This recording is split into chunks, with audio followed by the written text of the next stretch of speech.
तो आज जैसे मैंने आप लोगों को बताया कि आज का जो हमारा टॉपिक होगा वो होगा ग्रुपिंग और सब टोटल।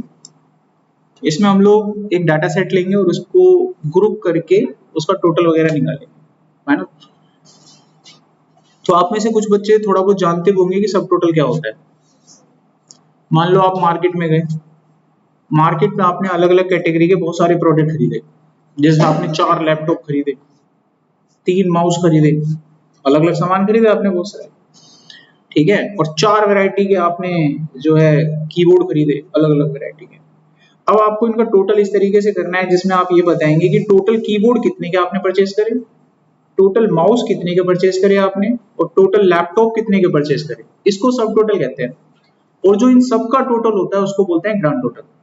तो बेसिक डिफरेंस पहले तो पता होना चाहिए कि सब टोटल क्या होता है और ग्रांड टोटल क्या होता है। आगे समझ में। अब जैसे क्लास में आप सब लोग बैठे हैं, अब मेरे को आपकी सैलरी का टोटल और सब टोटल निकालना है। तो एक कैटेगरी मैंने डाल दी कि जो लोग अभी इंटर्नशिप पे हैं उनको क्या सैलरी मिलती है। यहाँ पे इंटर्नशिप में हो सकते हैं 4 लोग, और जो लोग ग्रेजुएटेड है और पक्के रोल पर हैं, ऑन रोल पर हैं, उनको क्या सैलरी मिलती है, ठीक है। इन सब का टोटल निकाल के दो, लास्ट में मेरे को एक फाइनल टोटल दो। तो इंटर्नशिप पे जो भी बच्चे काम करते होंगे उनका जो मैं टोटल निकालूंगा वो सब टोटल होगा, और ग्रेजुएशन या पक्के रोल पर जो लोग काम करते होंगे उसका भी एक टोटल मैं निकाल के अलग से रखूंगा, वो सब टोटल की कैटेगरी में आता है। और आप सबकी सैलरी को ऐड करके जो फाइनल लिस्ट में बनाऊंगा वो हमारा ग्रांड टोटल होता है। तो ये होता है सब टोटल और ग्रांड टोटल, ठीक है। पहले तो ये ध्यान होना चाहिए आपको। अब इसको करने से पहले ना, जब भी हम किसी चीज को जब सब टोटल करते हैं तो डाटा को पहले ग्रुप किया जाता है। ग्रुप का मतलब जितने भी इंटर्नशिप के स्टूडेंट्स हैं उनको मैं पहले एक जगह रखूंगा एक्सेल की शीट में, तभी तो उनका टोटल निकालूंगा नीचे। और जितने भी ग्रेजुएटेड ऑन रोल होंगे उनको एक जगह रखूंगा। इसको क्या बोलते हैं, ग्रुपिंग करना। उस डाटा को एक जगह रखना, ग्रुपिंग करना। तो ये काम करना होता है। चलो अब देखो कैसे करना है। तो मैं यहाँ पर एक सैंपल डाटा ऑन कर लेता हूँ।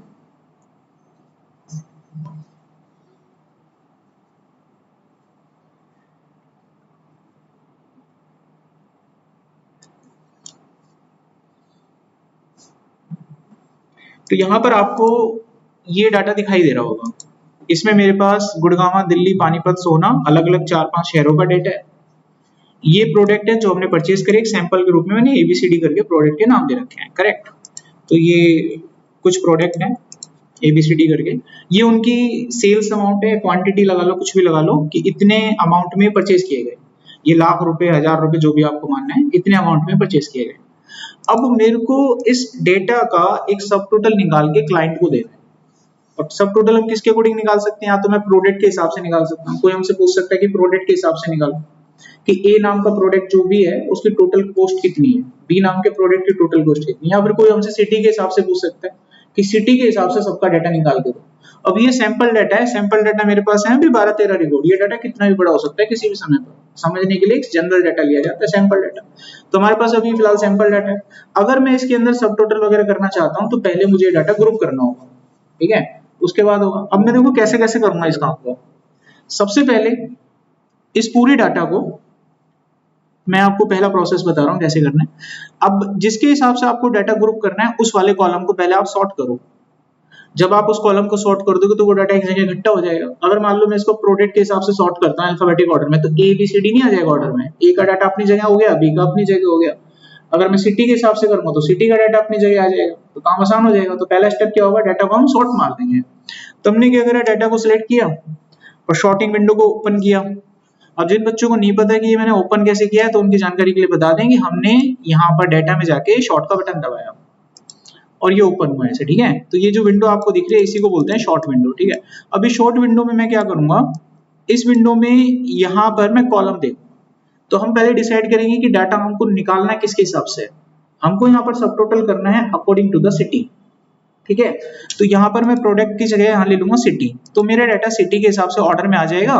तो सारी सिटी एक जगह इकट्ठी हो जाएंगी। देखो दिल्ली, गुड़गांव, पानीपत, अब कोई मिक्स नहीं है, सब अपनी जगह पर अलग अलग होगी। अब अगले स्टेप में क्या करना है ना, मुझे दिल्ली का एक टोटल निकालना है। तो यहाँ पर मेरे को एक ब्लैंक रो डालना पड़ेगा, नॉर्मली डालना पड़ेगा ब्लैंक रो। तो ब्लैंक रो डालने के लिए शॉर्टकट क्या होता है, control shift plus, control shift plus. ये ब्लैंक रो डाल के ऐसे ही मैं गुड़गांव के अंदर डालूंगा, ऐसे ही हम पानीपत में एंटर करेंगे यहाँ पर। तो मैंने यहाँ पर सबकी जगह क्या कर दिया, ब्लैंक रो एंटर कर लिया। यहाँ तक हमारा काम हो गया। अब मुझे यहाँ पे निकालना है दिल्ली का टोटल। तो मैंने यहाँ पे लिखा दिल्ली टोटल, ऐसे मैं इनके नीचे लिख लेता हूँ।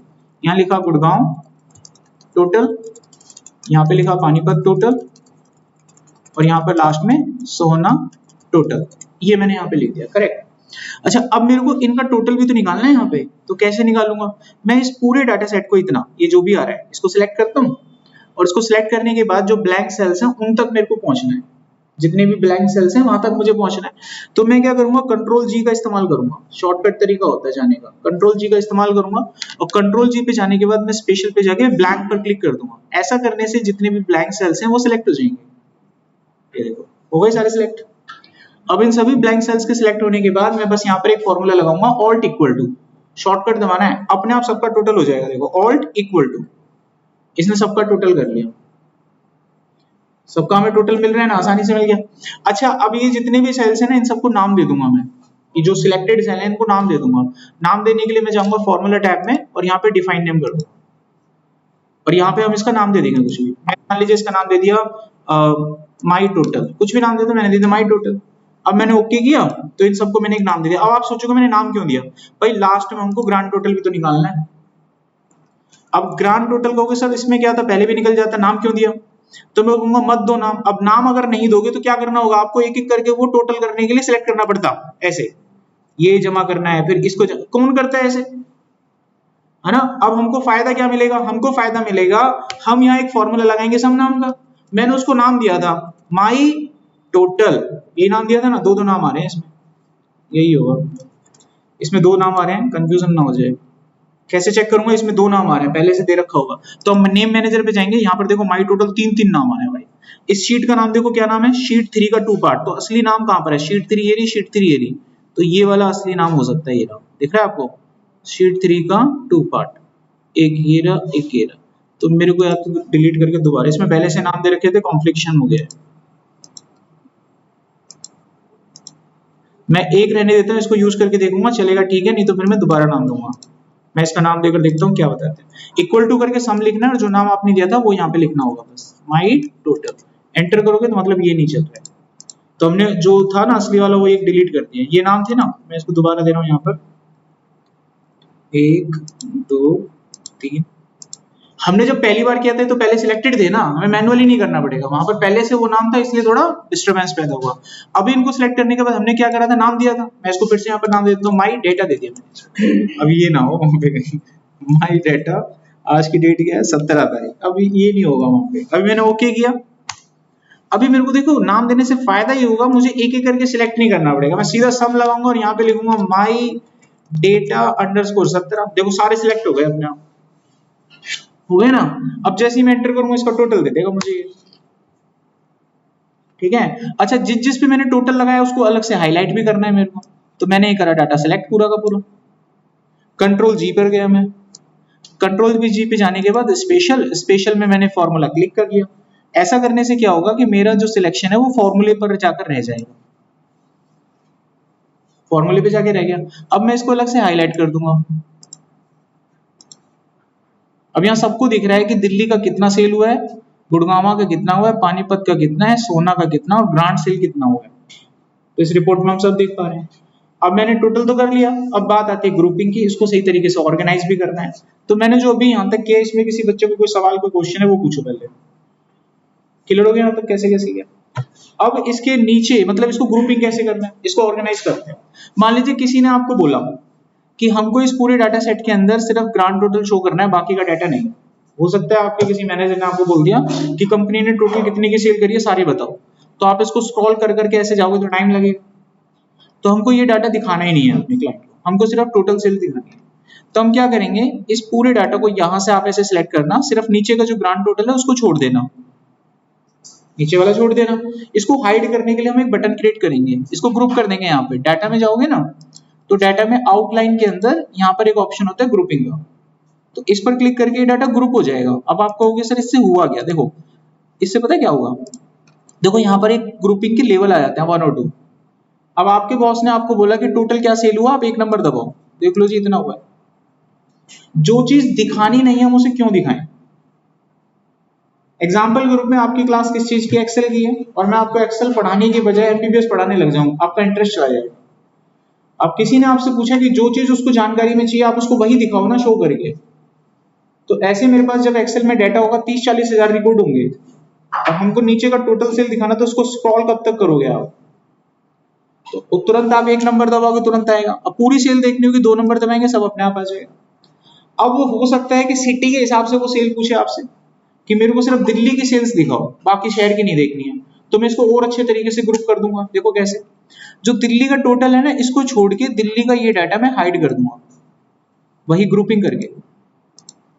और ऐसे ही मैं गुड़गांव का डाटा हाइड कर दूंगा, टोटल वाला डाटा छोड़ दूंगा बस। ये ग्रुपिंग का कॉन्सेप्ट है जो यूज हो रहा है, देखते रहो। ऐसे ही मैं पानीपत का डाटा सिलेक्ट करूंगा और ये सोना का हमने सिलेक्ट किया, हो गया। अब आप कहोगे इससे क्या फायदा होगा? हुआ फायदा। अब मान लीजिए किसी ने बोला कि ग्रांड टोटल दिखाइए, 1 नंबर दबाओ। अब किसी ने बोला कि सिटी के हिसाब से टोटल दिखाइए, 2 नंबर दबाइए। अब किसी ने बोला मेरे को गुड़गांव की सेल देखनी है, तो गुड़गांव के सामने एक बटन है, दबाएंगे तो उसी की सेल आएगी। पहले कैसा था और अब देखो बन गया ऑर्गेनाइज। तो इसको बोलते हैं सब टोटल और ग्रुपिंग।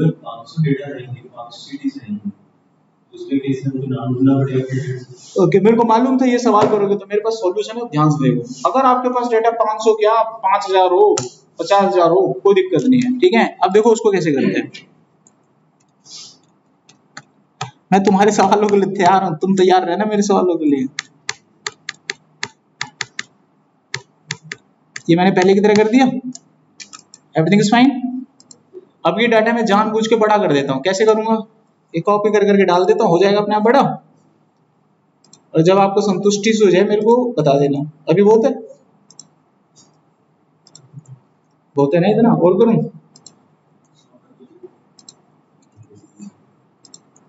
तो मानोगे नहीं है, 100 ले लो 200 ले लो, फर्क क्या पड़ेगा है भाई, ठीक है।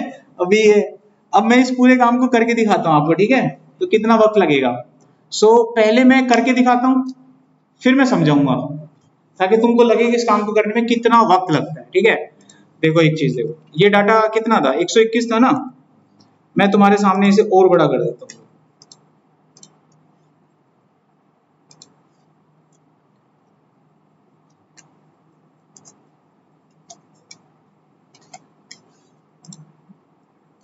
ठीक है, अब हो गया 250-300 हो गए। अब मेरे लिए 500 400 कोई फर्क नहीं पड़ता। किसके हिसाब से निकालना है टोटली बताओ मेरे को, सिटी या प्रोडक्ट? सिटी के हिसाब से मैं कर रहा हूँ, खाली समझाऊंगा बाद में, एक बार देखो आप। तो टाइम नोट कर लो घड़ी में कितने टाइम में होता है ये सब, ठीक है।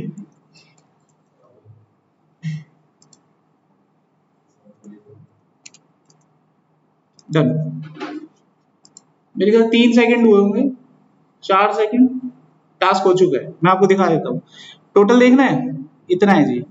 सिटी के हिसाब से देखना है, गुड़गांव का देखना है, ये लो 3 सेकंड लगे थे।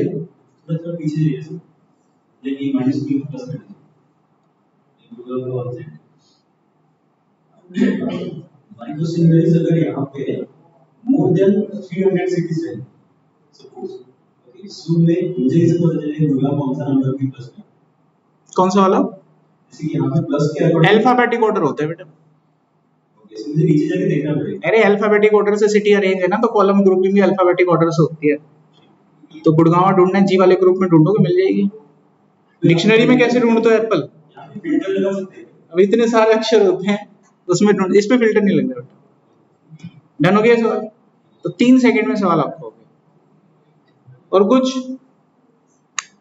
आगे बढ़े? ये कैसे हुआ ये तो देख लो, हुआ कैसे ये देखो। कंट्रोल जेड कर करके बैक करते हैं। अभी देखो ये डाटा है मेरे पास, है ना। अब इस सवाल को कैसे करते हैं देखो, कितना ही बड़ा डाटा उठाएंगे। मैंने पहले आपको हार्ड कोड बता दिया, हार्ड कोड के कॉन्सेप्ट से आप ग्रुपिंग को मैनुअली लगाना सीख गए। अभी कभी कोई दिक्कत होगी तो मैनुअली लगा सकते हो। अगर सब काम ऑटोमेट होता है और कहीं मैनुअली जरूरत पड़ती है तो आपको पता नहीं चलता। अब आपको हार्ड कोड पता है कि मैनुअली कभी रिक्वायरमेंट हुई तो आप कर लोगे, ठीक है। अब इसको स्मार्ट तरीके से हमने कैसे किया था, जब डाटा बड़ा होता है तब ये प्रोसेस बहुत अच्छा है। आप क्या करो, कंट्रोल ए से डाटा सिलेक्ट कर लो। आप इस डाटा को जिसके अकॉर्डिंग ग्रुप करना चाहते हो उसको पहले सिलेक्ट, जैसे इस बार मैं प्रोडक्ट के अकॉर्डिंग करूंगा तो मैं इसको सॉर्ट कर लूंगा अकॉर्डिंग टू द प्रोडक्ट। तो यहाँ पे मैं ले लूंगा प्रोडक्ट और ऑर्डर देके ओके कर दूंगा। तो ये प्रोडक्ट के हिसाब से क्या हो गया, डाटा शॉर्ट हो गया। अब मेरे को इसका सब टोटल निकालना है। तो सब टोटल निकालने के लिए डाटा को जब आप सिलेक्ट करते हो ना, तो इसका एक शॉर्टकट होता है alt A B. Alt A B,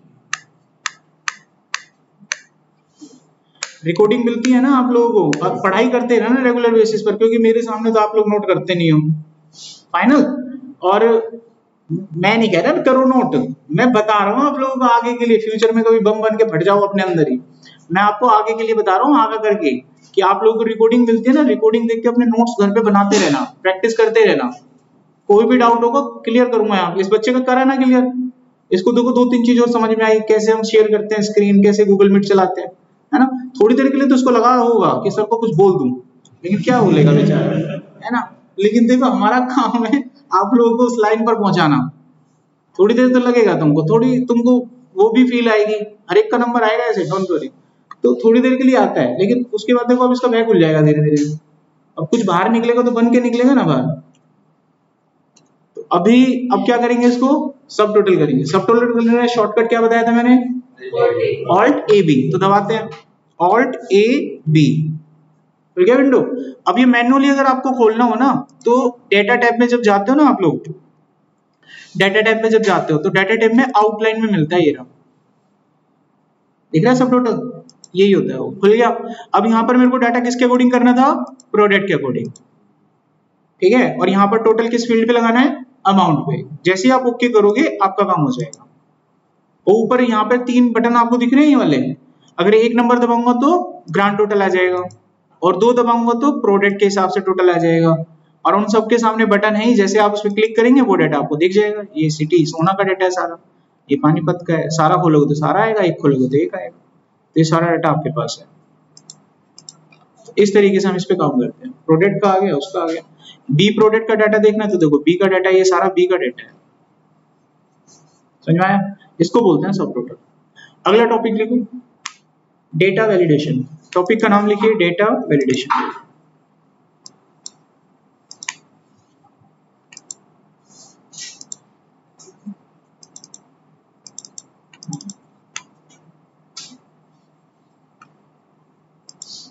okay देखो डेटा वैलिडेशन क्या होता है, पहले उसको समझ लेते हैं। आप में से कोई जानता है डेटा वैलिडेशन के बारे में?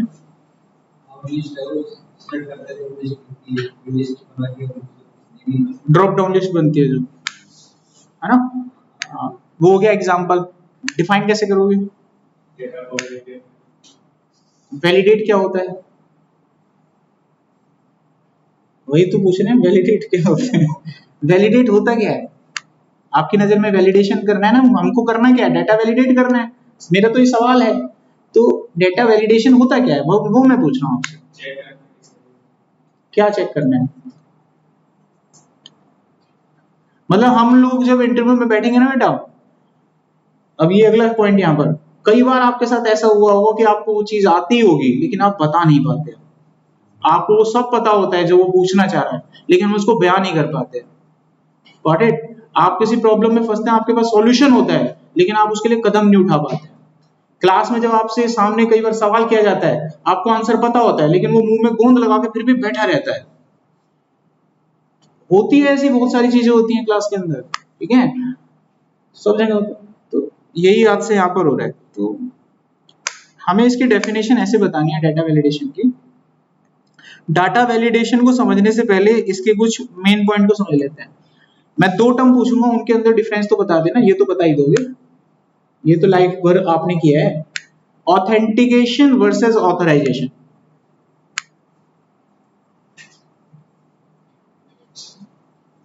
ये तो पढ़ा होगा टर्म आप लोगों ने, ऑथेंटिकेशन ऑथराइजेशन, क्या फर्क होता है?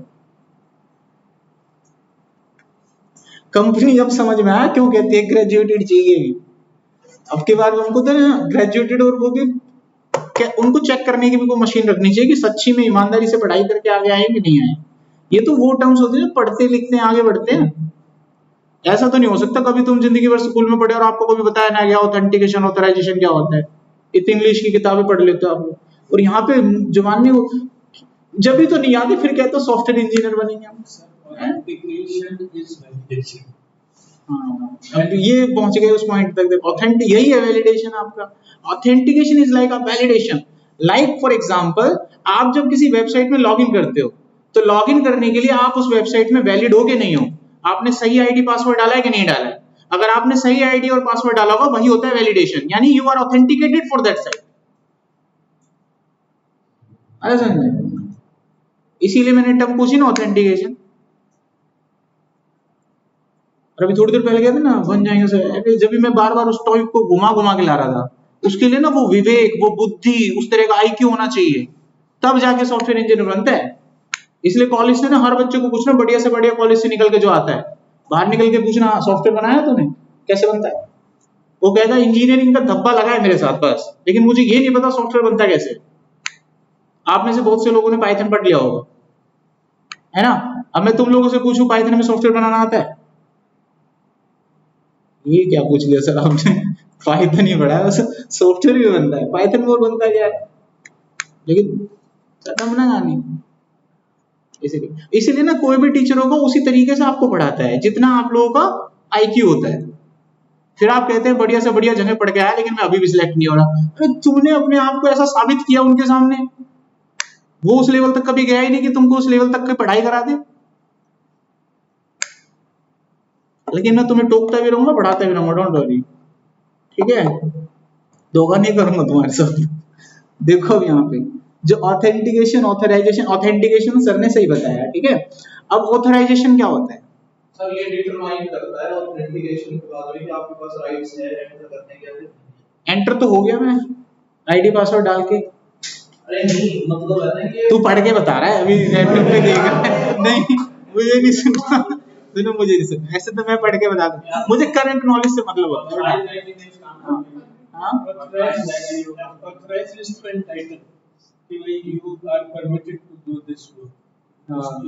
आप क्या बोल रहे थे। जैसे मैं एक एग्जांपल देता हूं, इस डुकेट में आप भी आए और मैं भी आया, गलत गलत तो नहीं कह रहा, आप भी आए और मैं भी आया, बट इस कुर्सी पे बैठने के लिए ऑथेंटिकेट कौन है, ऑथराइज कौन है।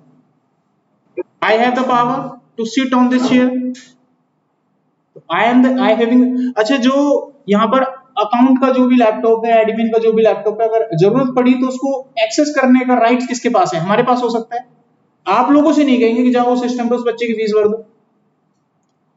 सो दैट इज कॉल्ड ऑथराइजेशन, यानी ACL, access level permission, access level rights, ACR बोल सकते हैं आप, ठीक है। जब आप किसी सिस्टम में एंटर होते हैं तो सिस्टम में एंटर होने के बाद आप क्या क्या यूज कर सकते हैं। किसी कंपनी में जॉब करते हो तो आपको एक आईडी मिलती है, उस आईडी के बाद जब आप उसमें एंटर करते हैं तो वो चीजें आपको दिखती हैं जो आपको दे रखी है उन्होंने। और एक एडमिन होता है आपके ऊपर बॉस, उसको वो सब दिखता है, वो आपको हटा भी सकता है, निकाल भी सकता है। What is this, authorization. बेटा ऐसा नहीं है आज तुम पहली बार पढ़ रहे हो, ये बहुत पहले पढ़ चुके ये चीजें, ठीक है। बस वो हनुमान जी को ताकत याद दिलाते थे ना जब जरूरत पड़ी थी, वही हो रहा है। फिर कहते हैं हम पढ़ के आए, ऐसे नहीं होता बेटा। अभी वैलिडेशन अब समझ में आया कि डेटा वैलिडेशन का मतलब होता है enter the valid data. Valid data means the data that we want to execute, ठीक है। कोई भी ऐसे डेटा जो हमारे प्रोस्पेक्टिव पॉइंट ऑफ व्यू से उस समय वहां पर एंटर करवाना हमारे लिए जरूरी है, उसी चीज को वैलिडेशन कहते हैं। ये वैलिडेशन अलग अलग पॉइंट पर अपने अपने प्रोस्पेक्टिव पॉइंट ऑफ व्यू के हिसाब से होता है। एग्जांपल के रूप में अगर मेरे पास एक्सेल में कोई कॉलम है, उसका नाम है जेंडर, तो मैं वहां पर क्या एंटर करवाना चाहूंगा, केवल मेल या फीमेल, तो उस वक्त मेल और फीमेल मेरे लिए वैलिडेशन है, कुछ और एंटर नहीं होना चाहिए। तो वैलिडेशन का मतलब क्या हो गया, enter the valid data inside the cell so that the user cannot enter the invalid information, ठीक है। अच्छा, अगर मेरे को एक सेल के अंदर एंट्री करानी है कि जिन लोगों की डेट ऑफ बर्थ 2008 की है उनका फॉर्म रजिस्टर होना चाहिए, एक कॉलम मैंने बना दिया और उस कॉलम में मैंने आपसे बोला कि इसमें डेट ऑफ बर्थ एंटर करो जो भी बच्चा आएगा एडमिशन के लिए, और उसमें मैंने एक वैलिडेशन लगा रखी है डेट ऑफ बर्थ उसी का एंटर होगा जिसका जन्म 2008 में हुआ है। आपने कई बार सॉफ्टवेयर में देखा होगा, एंट्री लेगा ही नहीं अगर आप पास्ट में हो या आगे हो, तो उसी टाइम की एंट्री लेगा। What is this, validation. ये वैलिडेशन दुनिया के हर डिजिटल प्लेटफॉर्म पे लगता है। आप अगर किसी वेब फॉर्म को भरते हो तो वहां पर भी आप देखते होंगे फॉर्म वैलिडेशन। ईमेल आईडी गलत डालो तुरंत बता देगा ईमेल आईडी गलत है। What is this, validation. हम एक्सेल में भी लगा सकते हैं इसको, दैट इज कॉल्ड वैलिडेशन। समझ आया। तो अब देखो ये डाटा आपको दिख रहा होगा सबको, इस डाटा में हमारे पास किताबों के नाम है, उनकी कैटेगरी है और कितनी किताबें आप लोगों ने सेल करी हैं उनकी एंट्री यहाँ पे करनी है।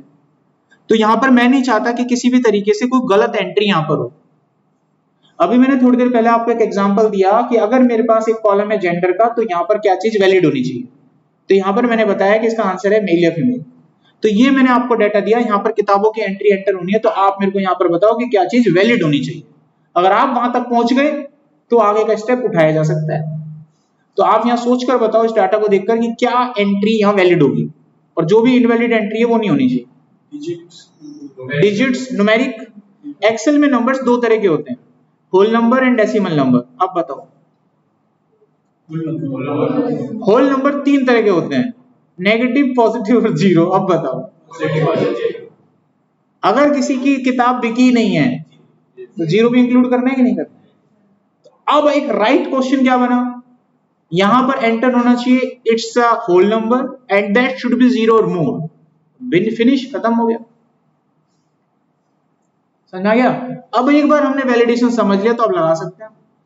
अब लगा के देखते हैं। ये एक सिनेरियो है एक सवाल का, ऐसे आपकी लाइफ में सैकड़ों सवाल आ सकते हैं। तो सैकड़ों सवाल के लिए जो सिनेरियो बनेंगे वो एक पढ़ा लिखा एक समझदार व्यक्ति ही क्रिएट कर सकता है। इसीलिए पढ़ाई के साथ नॉलेज, आईक्यू, विवेक, बुद्धि, ये सारी चीजें होना जरूरी है कि आप किस समय क्या सोचते हो, क्या लगाते हो। अभी थोड़ी देर पहले अगर मैं इन चीजों के लिए गाइड नहीं करता ना, आप नंबर एंटर करके चले जाते। इन नंबर में तो पॉइंट भी उठा लेता। अगर मैं थोड़ा सा आपको गाइड करता होल और डेसिमल, तो आप होल नंबर सिलेक्ट करके चले जाते, ये नेगेटिव उठा लेता। वहां पर हर चीज समझनी होती है, एकदम क्लियर एंड कॉन्साइज। तो यहाँ पर क्या जाएगा, whole number that should be zero or more. अब हम इसको लगाने जा रहे हैं। आप फैक्ट सही करो सर, आपने ऐसे कहा कि होल नंबर नेगेटिव भी होते हैं सर। होल नंबर स्टार्ट ही जीरो से होता है, जीरो या जीरो से नंबर में कभी भी नेगेटिव नहीं आता। अगर मैंने यहाँ बेटा होल नंबर की कंडीशन लगा दी ना, नेगेटिव एक्सेप्ट कर लेगा। मैं मैथ के टर्म पे नहीं जा रहा, ये एक्सेल है, एक्सेल में नेगेटिव तो डालेगा ना, -2 ये ले लेगा। ठीक है।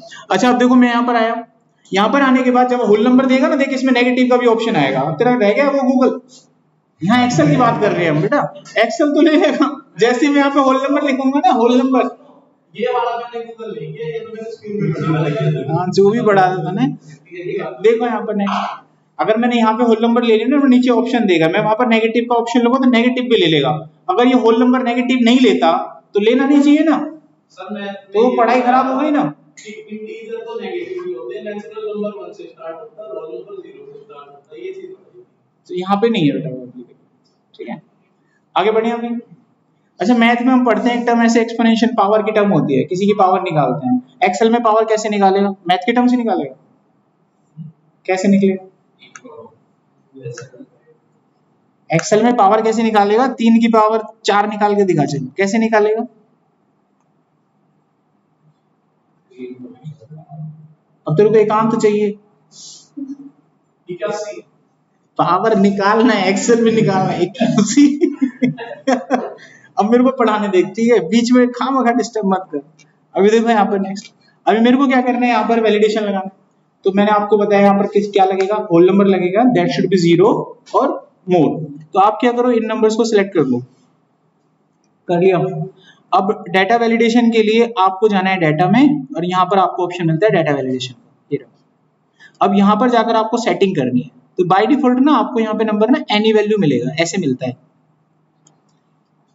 आपको, ऐसे मिलेगा डाटा जब खोलोगे ना, ऐसे मिलेगा एनी वैल्यू। यहाँ पर अलाउ में क्या लिखा हुआ, एनी वैल्यू। शायद यही कारण होता है कि एक्सेल की किसी भी सेल में आप कुछ भी डाल देते हैं, क्योंकि वहां पर सेटिंग ऐसी है।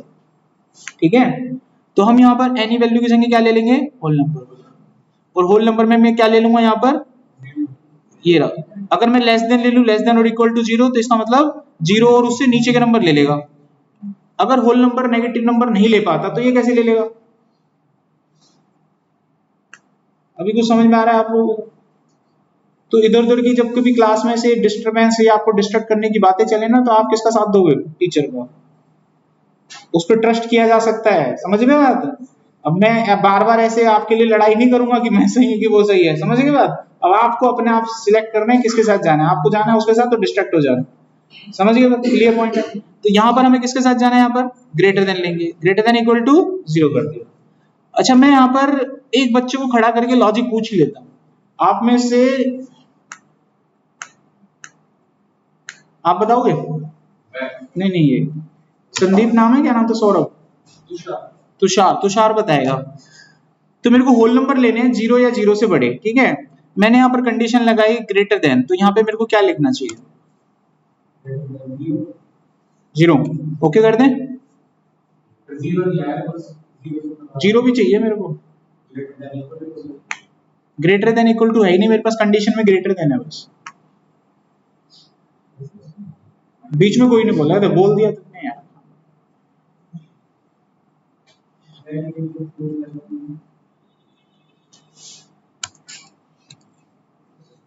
ये क्यों नहीं समझ पाया था मल्टी शॉर्टिंग को? कोई समझा रहा था मेरे को। लॉजिक क्या लगेगा यहाँ? -1 ग्रेटर देन -1 क्या होता है? 0। तो आगे ना 0। ये लॉजिक बनाने का सेंस, IQ, ये धीरे धीरे क्रिएट होता है बेटा। अभी तो ऐसे पता नहीं कितने सवाल आ जाएंगे तुम पे। अभी अगला सवाल आ रहा है दोबारा इसी पे, ठीक है। सोचना माइंड में, इसी पे आ रहा है सेम टू सेम। पढ़ाई करने का मतलब तुम पढ़ाई करके चले जाते हो, इससे कुछ नहीं होता बेटा। सोचना सोचते हो, अपना जवाब तर्क वितर्क देकर। अभी ओके किया हमने ये, अब वैलिडेशन तो लगा दिया हमने। अब यहाँ पर कोई वैल्यू डाल के देखते हैं। मैंने जैसे ही कोई वैल्यू नेगेटिव में डाली, लेगा ही नहीं। मैंने टेक्स्ट में डाली, नहीं लेगा। मैंने पॉइंट में डाला तो भी नहीं लेगा, क्योंकि वो रूल फॉलो नहीं कर रहा, वैलिडेशन लग रहा है। मैंने यहाँ पर इस बार 8 डाल दिया, ले लेगा। -1 से बड़ा है ना, -1 से बड़ी वैल्यू जाएगी, ये ले गया। अच्छा 0 डाला, -1 से बड़ा है, ले लिया। अगर मैंने यहाँ पर माइनस का पॉइंट, अब फिर से बताएगा, तुषार ही बताएगा भैया, तेरे को जब तक ठीक नहीं कर दूंगा ना लॉजिक में, तेरा पीछे नहीं जोड़ूंगा। देख मैंने यहाँ पर डाला माइनस का 0.5, लेगा कि नहीं लेगा? तुषार जल्दी बता। नहीं लेगा। नहीं लेगा। पलटा इतनी जल्दी, ऐसा क्या हुआ तेरे साथ? इतनी जल्दी पलटी मारे, ऐसे क्यों? -0.5 से -1 से -5 छोटा होता है। -1 से माइनस का 0.5 छोटा होता है। मैथ पढ़ बेटा। -1 से छोटा -2, -3, -4, -1 से बड़ा होता है -0.5, है ना? आप दोनों बताओ पीछे से।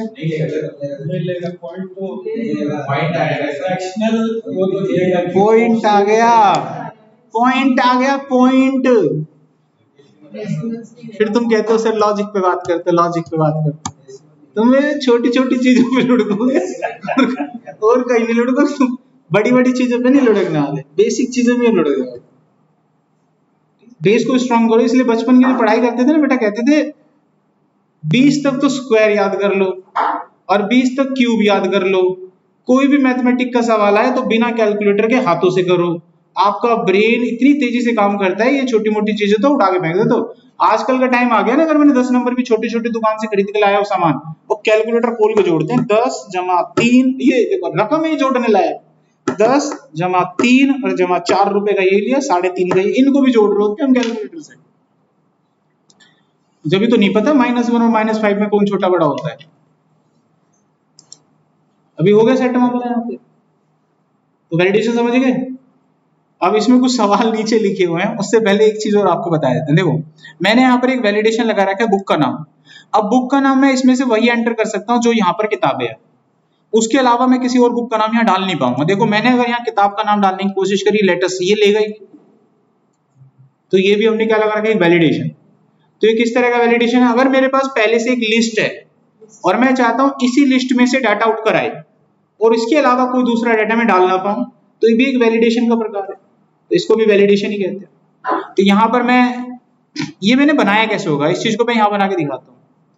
ये सेल सिलेक्ट करो, वैलिडेशन में जाओ, यहां पर अलाउ करो एक लिस्ट और यहां सोर्स में जाके ये लिस्ट दे दो। अब ये लिस्ट अलाउ हो जाएगी, इसमें ये लिस्ट क्या हो जाएगी, अलाउ हो जाएगी। ओके करेंगे। अब यहां पर एक ड्रॉप डाउन लिस्ट भी मिल जाती है हमको इससे। अब इसमें से जो भी मैं सिलेक्ट करूंगा वही आएगा, जो इस लिस्ट में है ही नहीं तो कैसे कर सकते हो आप सिलेक्ट, सोच के देखो। जो इसमें है वही तो सिलेक्ट होगा। एग्जाम्पल के रूप में यहाँ आउटलाइन में ये 3 ही है, इसके अलावा कहां से करोगे जब 3 ही ऑप्शन है तो ड्रॉप डाउन लिस्ट में जो चीज आपको दिखेगी वही सिलेक्ट होगी, इसीलिए वही सिलेक्ट होके आता है आपके पास। अभी समझ में आया? अब इसके नीचे 3 एक्सरसाइज मैंने दे रखी हैं, वो अपने आप से करनी है, ठीक है। मेरा पहला सवाल रहेगा डेट ऑफ बर्थ वाला, आपको इस ब्लॉक में वही डेट एंटर करनी है जिसका जन्म 2008 में हुआ है। दूसरा सवाल रहेगा मार्क्स वाला, आपको यहाँ पर एक नंबर एंटर करना है, वो नंबर 0 और 100 के बीच में हो सकता है, कुछ भी हो, पॉइंट में भी आ सकता है वो नंबर, किसी बच्चे के नंबर 50.5 है 50.5 हो सकता है, तो 0 to 100 के बीच में वो नंबर होना चाहिए, ना 0 से कम ना 100 से ज्यादा। तीसरा सवाल जेंडर एंटर करवाना है, मेल और फीमेल, और पहले से कोई लिस्ट आपको दे नहीं रखी है, पहले से कोई लिस्ट हमको दे नहीं रखी है। अगला सवाल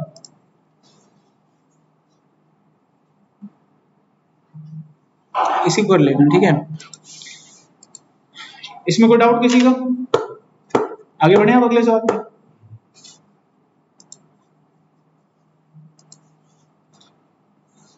नेक्स्ट लिखो topic, detect the invalid entry. How to detect invalid entry. एक डाटा सेट होगा हमारे पास, उसमें कुछ इनवैलिड एंट्रीज होंगी, उनको हम डिटेक्ट करेंगे। Detect the invalid entries.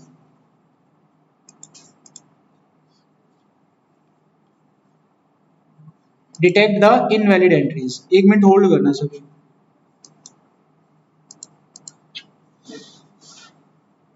अब ये हमको पहले से एक डाटा दिया हुआ है यहाँ पे, ठीक है। अब इस डाटा के अंदर क्या है कि कुछ इनवैलिड एंट्रीज हैं, हमें उनका पता करना है, उन्हें ठीक नहीं करना, पता करना है केवल। तो इनवैलिड एंट्रीज इसमें क्या है, जो नंबर नेगेटिव है ना वो सारे गलत हैं, उनको आइडेंटिफाई करो और उनको आइडेंटिफाई करके सर्कल करना। तो कभी भी ऐसा कोई बड़ा डाटा सेट आ जाए और आपको ये नहीं पता चले कि कहां पर गलत एंट्री हुई है कहां पर नहीं हुई है, तो उनका हम पता लगा सकते हैं।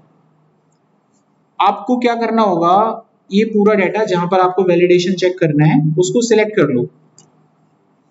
कर लिया हमने सिलेक्ट।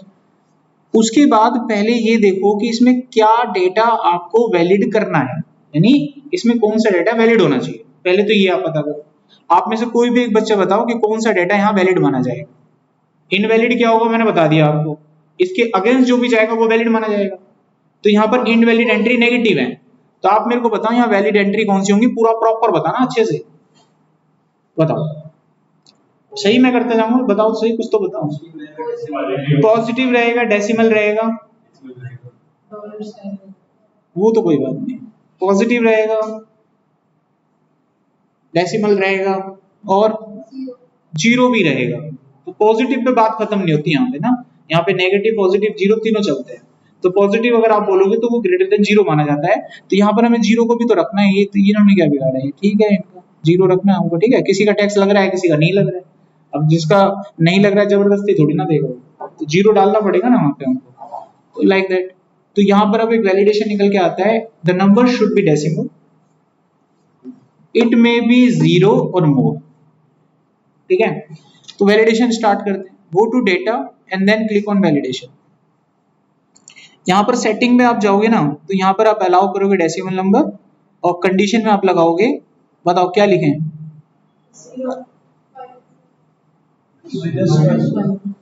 माइनस, ठीक है, गलत है,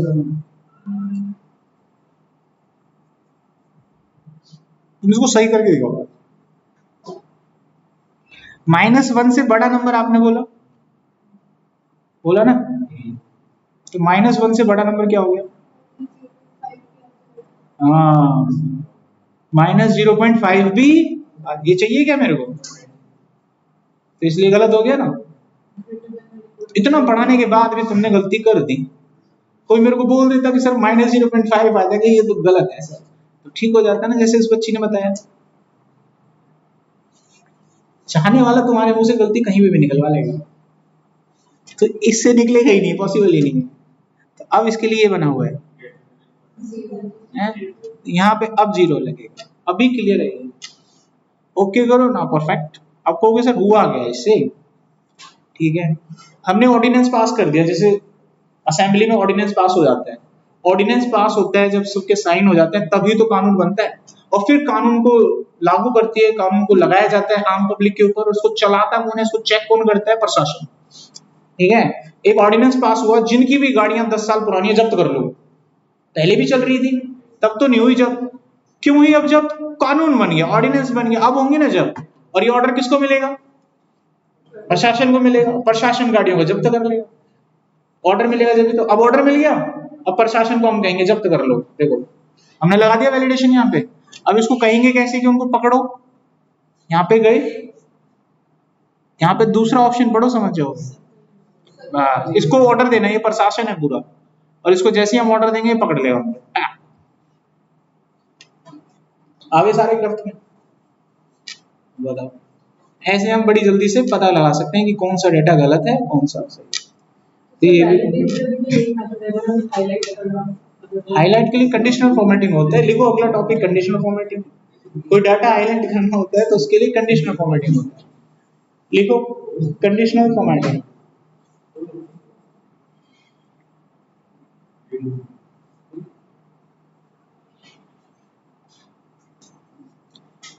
तो कंडीशनल फॉर्मेटिंग को अभी रहने दो, क्योंकि ना मेरे को एक टॉपिक आ रहा है, क्योंकि इसमें वो टॉपिक बाद में इंक्लूड होगा, तो इससे पहले हम एक टॉपिक वो कर लेते हैं। 1 बजे किसी का सेशन तो नहीं है, 1 बजे सेशन तो नहीं है किसी का, ठीक है, 10-15 मिनट आगे चलेगा, सो कैरी करेंगे उसको। देखो मैंने तुमको ना एक बात, देखो अगला टॉपिक लिखो रेफरेंस, ये पढ़ लो पहले आप आज, रेफरेंस।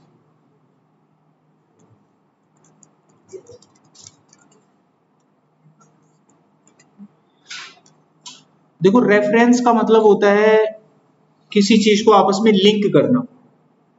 एग्जाम्पल के रूप में जब जॉब के लिए आप हाथ पैर मारोगे तो ज्यादातर चांसेस किसको मिलते हैं जॉब के, जिसको रेफरेंस हो। मान लो मैं यहाँ पे हायरिंग कर रहा हूँ, ठीक है, टैलेंटेड अपनी जगह है, कोई दिक्कत नहीं, मेरे पास तुरंत मेरे बॉस की कॉल आ गई, अब मैं क्या कर लूंगा, हाँ जी एक लड़का भेजा है मैंने, उदित नाम है, देख लेना उसका, बॉस की कॉल है यार, जॉब बचानी है, उदित आया, मैंने सवाल करे, वो गलत भी दे रहा है फिर भी चल यार ठीक है यार तुम आ जा, लग गई, that is power of reference. अब वो लग तो गया, कितने दिन सर्वाइव करेगा ये नहीं पता, कितने दिन सर्वाइव करेगा ये नहीं पता, बट लग गया, जैक जुगाड़ लग गया।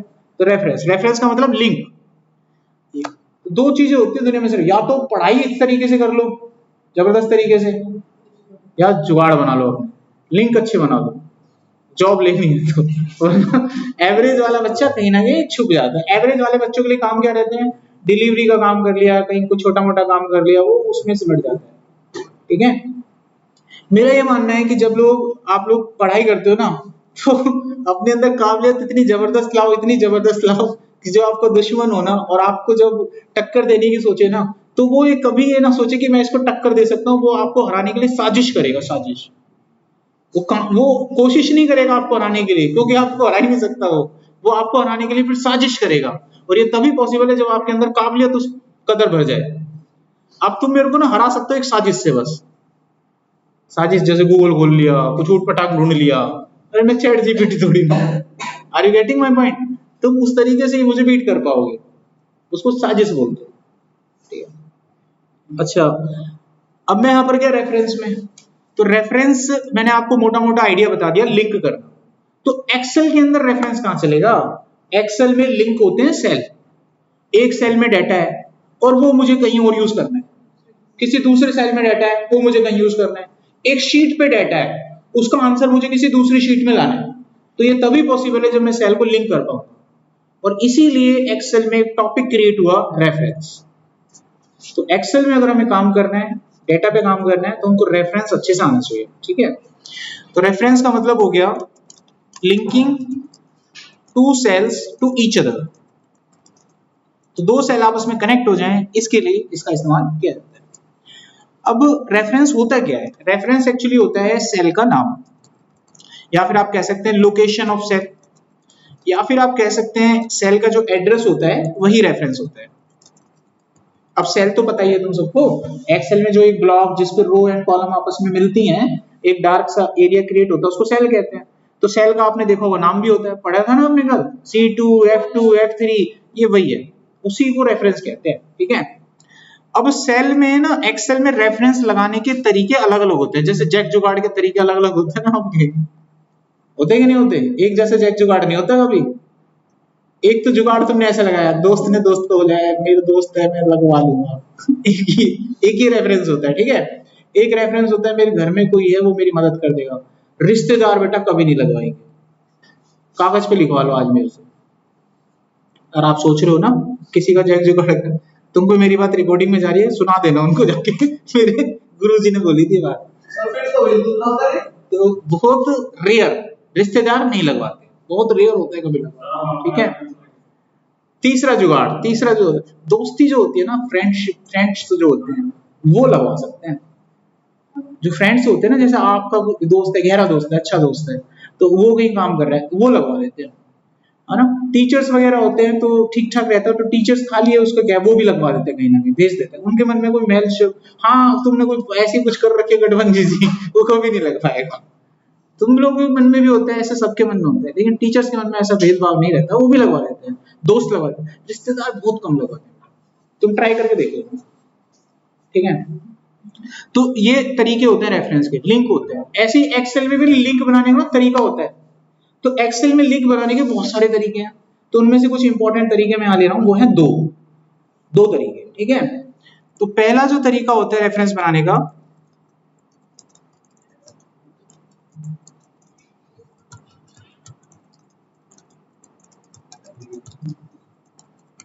तो पहला तरीका आपका कहलाता है रिलेटिव रेफरेंस। ये क्या कहलाता है आपका? Relative reference.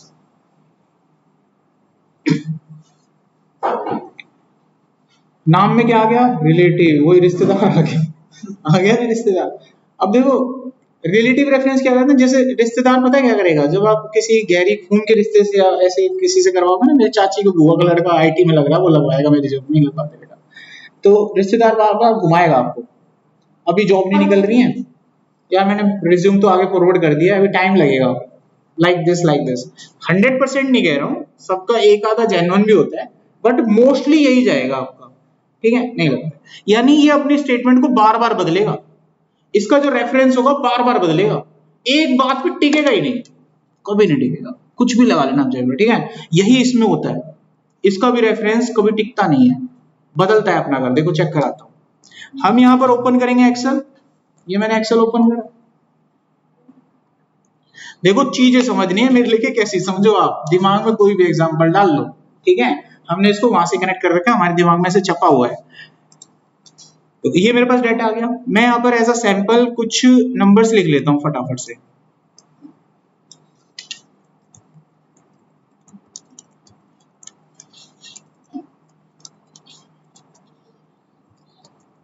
तो मैंने यहाँ पर कुछ नंबर्स लिख लिए। अब ये नंबर कैसे लिखे उसको थोड़ी देर के लिए इग्नोर करो, टॉपिक पे कभी आएंगे तो बताएंगे। अभी देखो नंबर लिखे हुए हैं, ये आप अपनी मेहनत करके लिख लेना एक्सेल में प्रैक्टिस करते हुए। अब मैं यहाँ पर ये वाला जो सेल है, सेल का नाम है C3, ये कनेक्ट करना चाहता हूँ यहाँ पे। ठीक है, तो रिलेटिव रेफरेंस में आपको बताने जा रहा हूँ, ये लगता कैसे है वो देख लो। इसको लगाया जाएगा हमेशा, रेफरेंस हमेशा इक्वल टू से स्टार्ट होता है, मैंने इक्वल टू लिखा यहाँ पर। अब मैं रेफरेंस दूंगा सेल का नाम लिख के, सेल का नाम मेरे को लिख देना जो भी है, मान लीजिए A3 A4 जो भी है, इस तरीके से आपको लिखना है, तो ये कहलाता है रिलेटिव रेफरेंस। बस बहुत सिंपल सा है, सेल का नाम लिखो बस बन गया रेफरेंस। और ये कौन सा रेफरेंस है?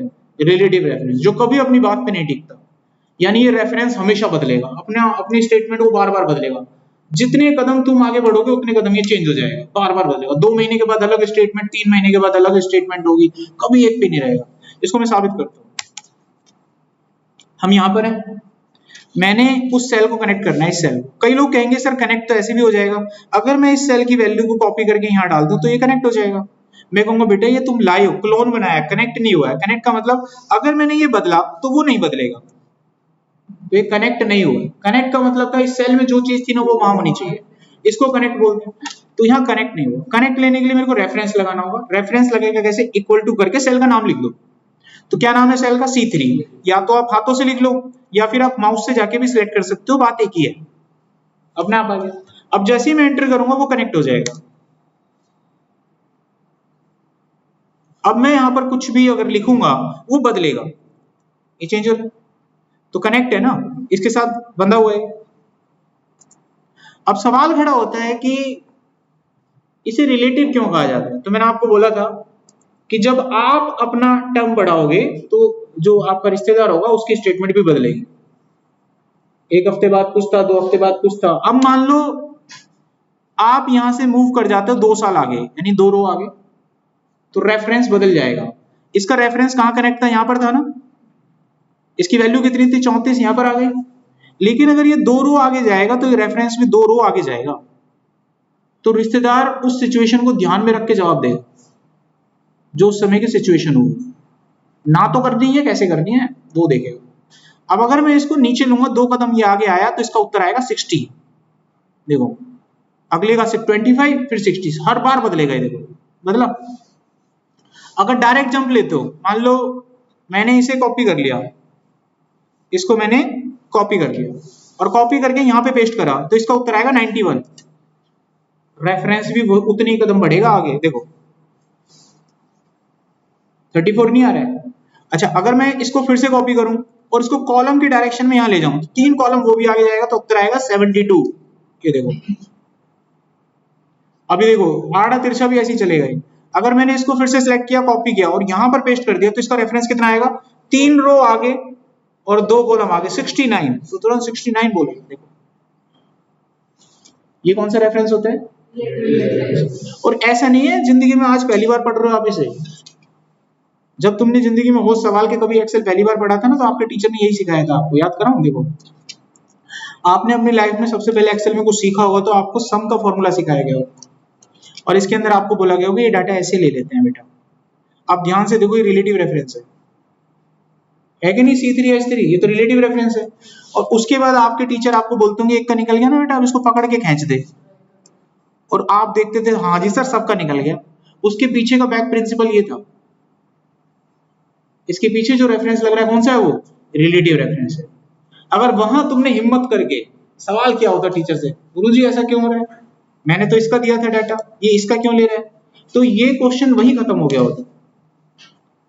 पहले ही पता चल जाता तुमको, वो टीचर बताता है यार, पढ़ा लिखा होता है जब भी तो बता रहा है वो, ठीक है, उसको मालूम है जब भी करता है तो बता देता वो। तो इस रेफरेंस को हम क्या बोलते हैं? यहाँ तो कोई सवाल है? अब बढ़ते हैं अगले पॉइंट पे।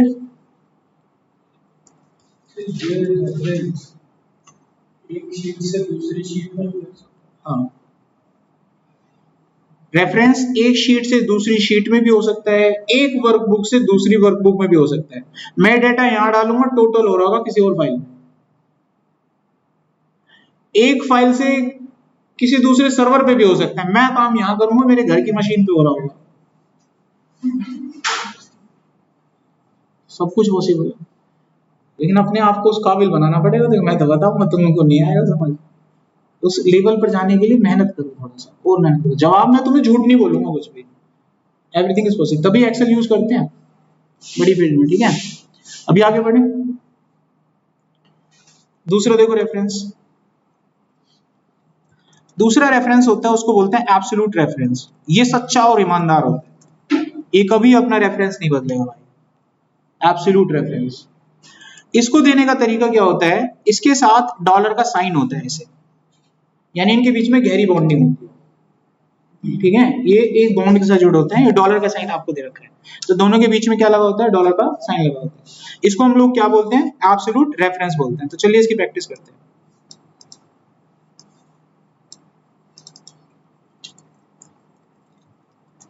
मान लीजिए ये एब्सोल्यूट रेफरेंस है, मैं इसको हटाता हूं, यहां पर हम जाएंगे इक्वल टू करके इसको सिलेक्ट कर लेंगे, तो रेफरेंस आ गया C3 का। अब मेरे को यहाँ इसको लॉक करना है, एब्सोल्यूट करना है, तो एक शॉर्टकट की मैं दबाऊंगा F4, या मैन्युअली डॉलर लगा लो आप कीबोर्ड से, वो भी ठीक है। जल्दी से लगाना है तरीका तो F4 दबाओ, फंक्शनल की होती है एक F4, वो दबाने से लग जाता है, ठीक है। अब यहां पर एक डिस्क्लेमर, कई बच्चों पे ये भी नहीं लगेगा कहने के बाद भी, देखना कल मिलते हैं। होल्ड करो। हेलो, क्या गुड आफ्टरनून, कौन यहाँ पे? तो रिलेटिव रेफरेंस तो आई होप सो आपको सबको समझ में आ गया होगा। अब मैं इसका सेकंड इंपॉर्टेंट टाइप आपको बताने जा रहा हूँ, that is called the absolute reference. तो एब्सोल्यूट रेफरेंस में मैंने रेफरेंस उठाया, इसको लॉक कर दिया। शॉर्टकट तरीका था F4, फंक्शनल की F4 होती है जो, वो मैंने प्रेस किया, ये लग गया यहाँ पर। अब हम इसको प्रेस करेंगे एंटर, तो रेफरेंस कनेक्ट हो चुका है। यानी कनेक्ट तो दोनों में सेम ही होता है, अगर मैं यहाँ पर कोई वैल्यू चेंज करूंगा तो वो वहां पर भी चेंज होगी, बट रेफरेंस ये सच्चा तो ये चेंज नहीं होगा। अगर ये 2 साल के बाद भी अपना जवाब दाखिल करवाएगा ना आपसे, कॉपी करके मैं यहाँ पर देखिए 4 साल 5 साल आगे चला गया रो में, तो इसका उत्तर अभी भी 76 रहेगा, वो बदलेगा नहीं। अब इसको किसी भी डायरेक्शन में मैं घुमा लूं, कॉपी करके यहाँ पे भी ले जाऊं, तो भी ये वही रहेगा। इसको तिरछा भी चला लूं, मतलब नहीं बदलता है। अगर बचपन में आपको ये चीज पता होती है और आपके टीचर ने आपसे बोला होता है ना, समेटा ऐसे निकालते हैं और आप बाकी ड्रैग कर दो, तुम भी चंद्र चलो चलाक थे, ऐसे दबा देते बटन और ऐसे खींच देते ना, टीचर देखता है भाई 340 सब में कैसे ले आया तुम, क्योंकि नंबर बदलेगा ही, रेफरेंस वही रहेगा, चेंज नहीं होगा नंबर, नहीं तो पहले आपका चेंज हो जाता है। ठीक है,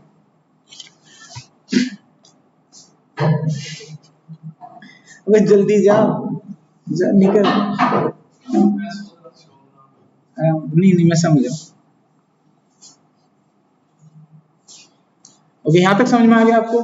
तो कितने तरह के रेफरेंस होते हैं? 2 तरह के रेफरेंस होते हैं। कौन कौन से? रिलेटिव और एब्सोल्यूट। रिलेटिव झूठा झूठा बदलता है, ठीक है, और एब्सोल्यूट सच्चा ईमानदार, कभी नहीं बदलेगा। इसमें जो रेफरेंस ने वादा कर दिया वही वैल्यू आएगी, कितना भी आगे पीछे जाओ आप, वो चेंज नहीं होता है। तो किसी भी रेफरेंस को एब्सोल्यूट करने के लिए कौन सा शॉर्टकट दबाते हैं? F4, फंक्शनल की F4 दबाते हैं। ठीक है, यहाँ तो कोई डाउट किसी का? अब लगे हाथ एक रेफरेंस और पढ़ लो, इसको बोलते हैं मिक्स्ड रेफरेंस। इसके नाम से ही कुछ समझ में आ रहा होगा, दोनों तरह का रेफरेंस इसमें मिला जुला होता है। इसमें क्या होता है कि ऐसे लिखते हैं इसको, या फिर ऐसे लिख सकते हैं, इसको पढ़ना आना चाहिए आपको। अगर कोई इस स्टेटमेंट को दिखाकर आपसे पूछे कि इसमें कौन एब्सोल्यूट है कौन रिलेटिव है, जिसके आगे डॉलर हो वो एब्सोल्यूट होता है। तो इसमें रो के आगे डॉलर है, नंबर जो होती है रो होती है, और अल्फाबेट जो होती है कॉलम होती है। तो यहाँ पर रो आपकी एब्सोल्यूट है और कॉलम आपका रिलेटिव है, और नीचे के स्टेटमेंट को देखें तो कॉलम एब्सोल्यूट है और रो आपका रिलेटिव है। अब आपको बस ये ध्यान रखना है कि एब्सोल्यूट चेंज नहीं होता और रिलेटिव चेंज होता है, बस इसी के आधार पे आपको डिसीजन लेना है। तो चलते हैं डेटा शीट पे और वहां पे इसको करके देखते हैं। फिर ये तीनों पढ़ाने के बाद ना रैंडम क्वेश्चन करूंगा आपसे, बना के प्रैक्टिकली एक एक करके। ठीक है,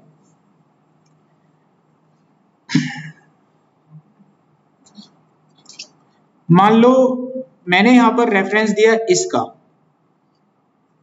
और यहां मैंने लॉक किया किसी एक को, देखो आप एक को लॉक किया है, इसमें रो को मैंने लॉक किया है।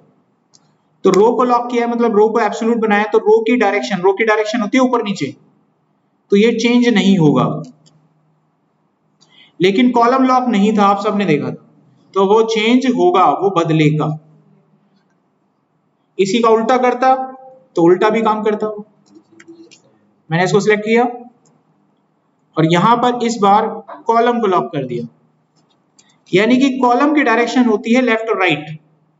अगर आप लेफ्ट राइट में कहीं भी जाओगे ये चेंज नहीं होने वाला, लेकिन अगर आप ऊपर नीचे गए ये बदलेगा। तीनों रेफरेंस समझ में आ गया? अब एक आखिरी और बच रहा है, इसके बाद नहीं है, उसको भी कर ही लो खत्म, इसके बाद खत्म, इसके बाद कोई रेफरेंस नहीं होता। इसको बोलते हैं 3D रेफरेंस। 3D नाम ही 3D है, ऐसा कुछ 3D वाला नहीं होने वाला। ठीक है, इसको बोलते हैं 3D रेफरेंस। तो अब इसमें होता क्या है, 3D रेफरेंस बेसिकली यूज किया जाता है जब आपको रेफरेंस देना हो एक शीट से दूसरी शीट पे। अभी तक जितने भी रेफरेंस आपने दिए हैं वो सारे एक ही शीट से थे, कोई डाटा बाहर से नहीं उठा रहे थे, उसी शीट से उठा के काम कर रहे थे। लेकिन अगर आपको कोई डाटा एक शीट से दूसरी शीट पे उठाना है, बाहरी शीट का इस्तेमाल करना है, तो वहां पर 3D रेफरेंस यूज किया जाता है। तो इसका यूज होता है use to connect to cells that are on different sheets. That are on different sheets. तो वहां पर 3D रेफरेंस यूज होता है। इसको लगाने का तरीका, जिस शीट से रेफरेंस लेना है पहले उसका पूरा नाम लिखना पड़ेगा, उसमें अंदर जाने के लिए एंट्री का साइन लगाना होगा एक्सक्लेमेशन का, और उसके बाद आपको रेफरेंस लेना होगा। अब ये उस शीट का रेफरेंस उठा लेगा। अब हम यहां पर लेते हैं इसको, मान लो मुझे मिक्स शीट का ये वाला डाटा चाहिए, क्या नंबर है इसका C3। मुझे ये डाटा अपने लिए काम में लाना है, यहां पे इस्तेमाल करना है, तो मैं यहां सबसे पहले उस शीट का नाम लिखूंगा, फिर अंदर जाने के लिए एक्सक्लेमेशन, अब उसका रेफरेंस लिखूंगा क्या था। अभी जैसे ही मैं एंटर करूंगा मुझे उत्तर मिल जाएगा। अब अगर मैंने वहां पर कोई चेंज करे तो वहां भी होगा, ये गारंटेड है कि वहां भी होगा। 87 करा ना मैंने यहाँ, तो वहां भी 87 होगा। और अगर आप इस रेफरेंस को ध्यान से देखें तो उसका जो C3 है वो रिलेटिव है, लॉक नहीं कर रखा है मैंने, यानी कि मैं इसको ड्रैग करूंगा तो दोनों ही डायरेक्शन में डाटा बदलता हुआ भी दिखाई देगा। ठीक है। अब एक सवाल कई बार आ जाता है कि सर इतने बड़े नंबर डाटा को कहीं से उठाना है तो इतना नाम वाम याद कौन करेगा। तो याद करने की जरूरत नहीं है, मेरे को जहां से भी डाटा उठाना है पॉइंटर सेलेक्ट करो, नाम वाम याद नहीं करना, उस शीट पर क्लिक कर दो जाके बस। जैसे ही मैं शीट पे क्लिक करूंगा, यहाँ पे जो मैं टाइप कर रहा था वो यहाँ पे आपको दिखेगा टाइप होते हुए फॉर्मूले बार में, देखना अपने आप आ गया वहां, देखो मिक्स और एंटर। अब जो सेल में सिलेक्ट करूंगा वो भी अपने आप आ गया कि नहीं आ गया, बन गया ना डाटा, एंटर मारो पहुंच गया। याद करके लिखना थोड़ी ना, आप खुद से करोगे तो भी अपने आप वो पिक कर लेता है सब चीजें, और वो आपको ऊपर दिखती है फॉर्मूले बार, उसको फॉर्मूला बार कहते हैं। तो ये हमने चारों तरह के रेफरेंस पढ़ लिए, चारों रेफरेंस हो गए। अब मैं कुछ रैंडम सवाल करूंगा, उनके उत्तर या उनके आंसर आप लोगों को देने हैं। ठीक है, जिसे एक बच्चे से पूछूंगा वही आंसर देगा, बाकी नहीं देंगे, बाकी आराम से देखें, उनका नंबर आएगा फिर वो दे। ठीक है,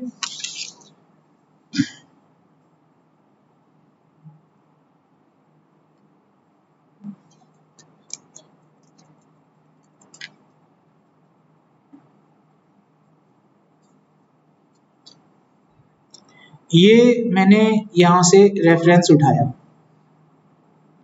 और इसमें मैं रैंडमली कुछ भी घुमा के छोड़ूंगा, मुझे नहीं पता क्या घूम रहा है। ठीक है, जो भी आ गया नंबर वही छोड़ दूंगा। देख लिया आप सबने क्या आ गया, देख लिया ना। अब एक बार देखा, बार बार नहीं दिखाऊंगा इसको, देख लो आराम से, देख लिया। अब मैंने एंटर कर दिया, उत्तर आ गया। अब मेरा सवाल, इसका जवाब देंगे, देख रखा है ना नंबर, नवनीत बताएगा।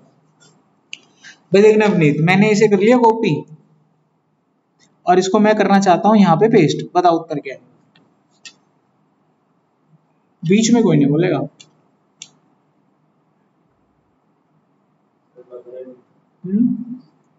जवाब देना, देख के बताना, बदलेगा तो क्या बनेगा।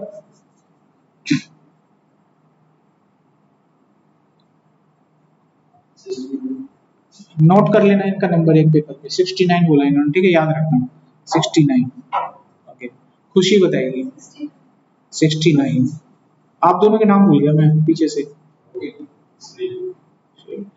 आपने तो काम किया हुआ है, आपके पास बाद में आएंगे।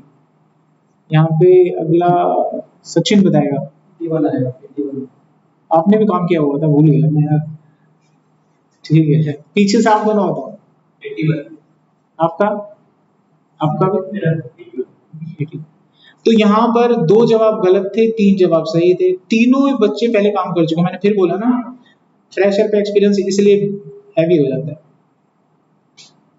और कई बार तो क्या होता है ना, जब आप जॉब के लिए ट्राई करते हो ना, तो जॉब में कोई बच्चा ऐसा आ गया ना जो पहले से एक्सपीरियंस है, तो वो आपकी टिकट तो वैसे ही काटते।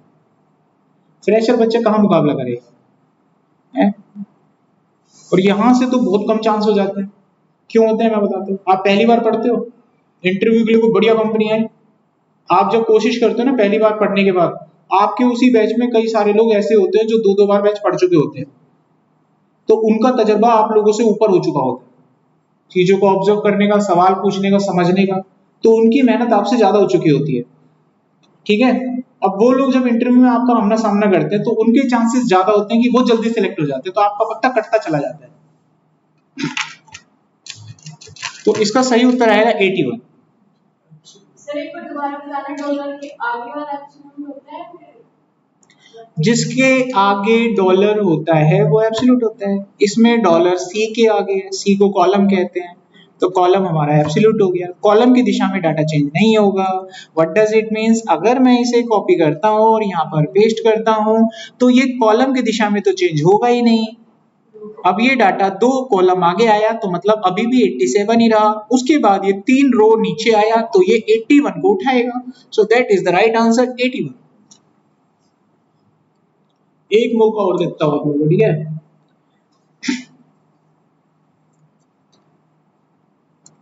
ये मैंने फिर से उठा लिया भाई डाटा,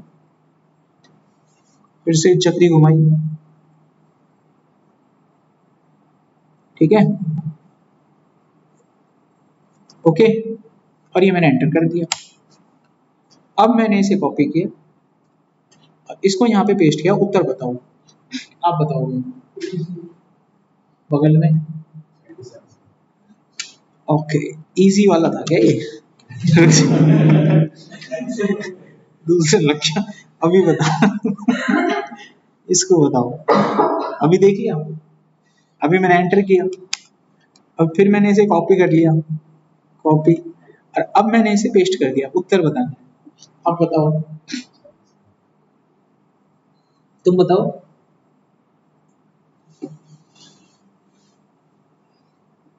अब तुम उत्तर दे दोगे तो मुझे तसल्ली हो जाएगी, तुम ठीक थे।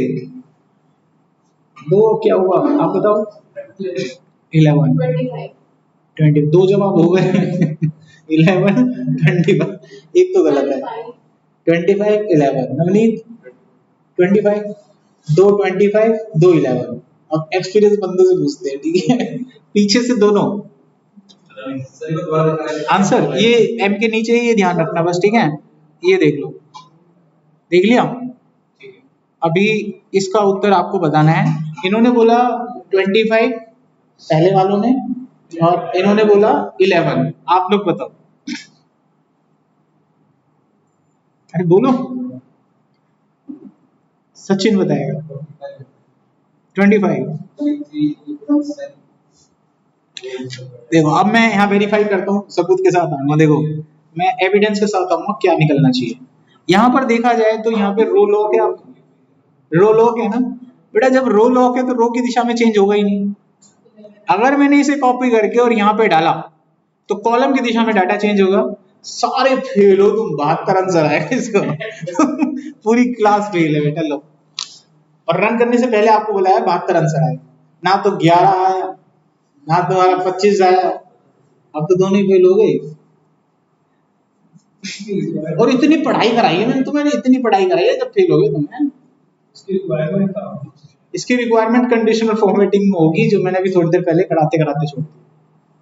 अभी चलेगा ना टॉपिक बाद में, तो वहां पे इसकी रिक्वायरमेंट पड़ेगी। फॉर्मूले लगाएंगे ना डाटा फैच करने के लिए, वहां पे जरूरत पड़ेगी। हाई लेवल के क्वेश्चन को उठाएंगे ना, तो वहां जरूरत पड़ेगी। इसकी रिक्वायरमेंट का एक लाइव डेमो दे दूं। तो इसकी रिक्वायरमेंट कहाँ पड़ती है, मिक्स्ड की या लॉकिंग की, रेफरेंस की, इतनी मिला जुला के रिक्वायरमेंट पड़ती कहाँ है। एब्सोल्यूट की रिक्वायरमेंट कहाँ पड़ती है, रिलेटिव की कहाँ पड़ती है। तो इन दोनों को तो लाइव डेमो तुमको अभी देता हूँ, और मिक्स वाले का कल दूंगा जब अगली क्लास होगी, मतलब नेक्स्ट सैटरडे को। तो इसका हम एक डेमो लेते हैं। मान लीजिए यहाँ पर कुछ बच्चों के नाम है, ये उनके सब्जेक्ट हैं, बीबीए, एक्सेल, स्टैट्स, माईसीक्वल। ये बच्चे हो गए, राम, श्याम, मोहन, जय, किशन, रामपाल, और ये इनका स्कोर हो गया, ठीक है। बच्चों के देखो, कभी भी हम नाम लेते हैं ना, तो हम मिलते हैं तो आजकल good morning, good afternoon sir, hi sir ये बोलते हैं। लेकिन हम जब बाहर मिलते हैं तो राम राम करते हैं। तो कम से कम भगवान के शब्द तो निकलते हैं, तो हम लिखते हुए निकाल लेते हैं शब्द को। तो इस पे कोई छोटी बड़ी बात नहीं। अब हम यहाँ क्या करते हैं, रैंक बिटवीन लिख लेते हैं। इनको हमने एंटर किया, कॉपी किया, एट एच, ठीक है। ये डाटा मेरे पास है। और इसके अंदर अब मेरे को इनका टोटल निकालना है। क्या निकालना है, टोटल निकालना है। इसमें एक चीज और दे रखी है हमको, वो क्या दे रखी है कि इनका ना एक बोनस नंबर है जो सभी को दिया हुआ है। वो बोनस नंबर है 5 नंबर, ये सभी बच्चों को दिया हुआ है। तो अब आपको इन सब बच्चों का टोटल निकालना है और उसमें 5 नंबर को भी ऐड करना है। इस सवाल को यहाँ से करके दिखाइए पहले खुशी, फिर, क्योंकि देखो आप जब तक गलत हो मैं पीछा नहीं छोड़ता उसका। जब आप करेक्ट हो जाओगे मैं आप लोगों को छोड़ दूंगा। तो पहले खुशी बताएगी, बताओ। अच्छा, मैं इक्वल टू गया और यहाँ पर मैं सम लिखूंगा, और सम के अंदर मैं ये डाटा ले लूंगा। उसके बाद ये तो इतना हो गया, तो सम इनका आ जाएगा, 5 और जोड़ना है मेरे को इसमें, तो ऐसे मैं प्लस करके जोड़ सकता हूँ इसको, नो इश्यू। अभी मैंने एंटर किया, सो वी गॉट 192। अब एक का हमने निकाल लिया, तो बाकी ऐसे हम ड्रैग करेंगे, बाकी का उत्तर मिल जाएगा। लेकिन ये गलत है, यकीन नहीं आता तो चेक कर देखो, मैं बताता हूँ। इन सभी नंबरों को जोड़ के तो कितना उत्तर आता है 149, तो इसमें तो 5 जुड़ा ही नहीं कभी, इसमें 5 जुड़े ही नहीं। इसके पीछे का कारण है रिलेटिव रेफरेंस। पता है क्यों? देखो, जब आपने इसको एक कदम नीचे सरकाया तो ये जो रेफरेंस यहां पर था, ये रेफरेंस नीचे वाले को पकड़ के ले गया, और इसमें एक रेफरेंस आपने इसका दिया था ना, तो ये भी एक कदम नीचे आया, इसीलिए उसने उसको पकड़ा ही नहीं। देखो रेफरेंस भी तो चेंज हुआ ना, अब दिक्कत आ गई। तो ऐसी सिचुएशन में हमको इस 5 वाले घर को लॉक करना है, हम नहीं चाहते कि 5 वाला अपना घर बदले। तो अब बताओ हमें जरूरत पड़ेगी कि नहीं पड़ेगी आज एब्सोल्यूट की? अगर आज हमारे पास ये एब्सोल्यूट का कॉन्सेप्ट नहीं होता तो क्या करते? तो खुद ही जोड़ना पड़ता हाथों से 5 5 5 है। तो इसलिए सिखाया जाता है। अब मैं इसको ठीक कैसे करूंगा? ये जो मैंने लास्ट में लिखा है ना I11, जब मैं इसको सिलेक्ट करूंगा, इसको एब्सोल्यूट बना दूंगा। अब मजाल है ये चेंज हो जाएगी, ये चेंज नहीं होगा। अब आप इसको ड्रैग कर सकते हैं, इस डाटा को लेने के लिए डबल टैप करो, डाटा आ गया, देख लो सब में 5 जुड़ा है। यकीन नहीं आता तो डबल टैप करके चेक कर लो, देखो 5 वाला अपना घर नहीं छोड़ रहा है, बाकी का रेफरेंस आपका चेंज होता जा रहा है परफेक्टली। अब देखो हमने आपको कॉन्सेप्ट पढ़ाए, इनको आप अपनी लाइफ में कैसे यूज करोगे बेटा, आपका वही IQ बताएगा आपको, आपका सेंस बताएगा, जो बार बार मैं आपसे बोल रहा हूँ। और आप वहीं पे कच्चा खा जाते हो कई बार।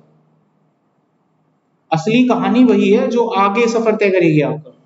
इंटरव्यू के लिए तो मैं तैयार कर दूंगा तुमको, इंटरव्यू यही पूछेगा तुमसे, उनसे काम नहीं करवा के देते इंटरव्यू में, ठीक है? कॉन्सेप्ट पूछते हैं, एक छोटा मोटा काम वो सिखा देंगे। मेन होगा आगे चलकर जब आप काम करोगे ना बड़े लेवल के, तो वहां पे सोचना पड़ेगा, अपने आप से कुछ चीजें बनानी पड़ेंगी। उनके लिए आपको सोचना है कि आगे कैसे हम आगे जा सकते हैं, क्या कर सकते हैं इस चीज में, और कैसे बेहतर बना सकते हैं इस काम को, ठीक है? तो आज की क्लास को हम ओवर करते हैं, नेक्स्ट क्लास में मिलते हैं। अभी मेरे को डाटा कौन से भेजना है? ये डाटा भेजना है क्या? इसकी जरूरत है? ये तो बना लोगे ना, इसको मैं अनसेव कर रहा हूँ फिर, ठीक है? ये तो कॉन्सेप्ट है, बाकी वो जो वैलिडेशन वाला था वो डाटा मैं आप लोग को